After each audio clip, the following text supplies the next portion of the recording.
I'm a 154 Fox, that's a Chinook pilot.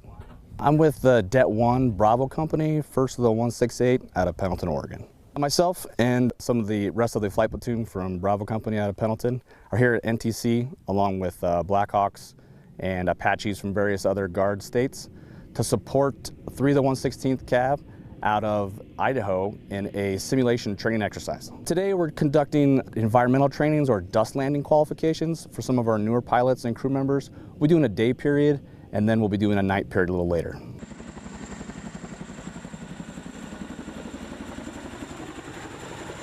Specifically, a dust landing or environmental qualification is we're going to expose the new pilots and crew members to a landing from altitude to the ground in an environment where they will lose visual sight of the ground because of the dust.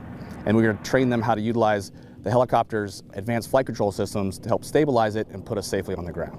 Out of today's training, I hope to gain exposure and experience for some of our newer guys and a strong refresher for those of us that have done it before but are out of practice.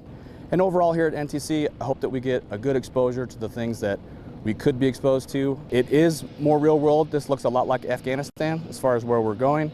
And the active duty personnel that are conducting the Op 4, if you will, the opposing force, they have that new mindset in mind, so it will help us in our transition.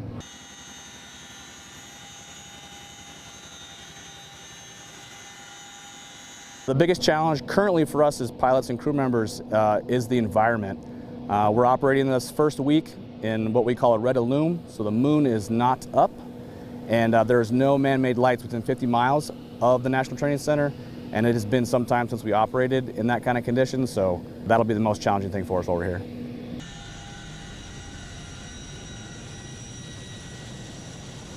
For the scenario, our training is really going to focus on logistical movement. You can see us during the daytime moving parts to support the warfighter, because the real person being evaluated here, the real unit, is the 3 of the 116th, and we're going to support them, like I said, with the logistics movements.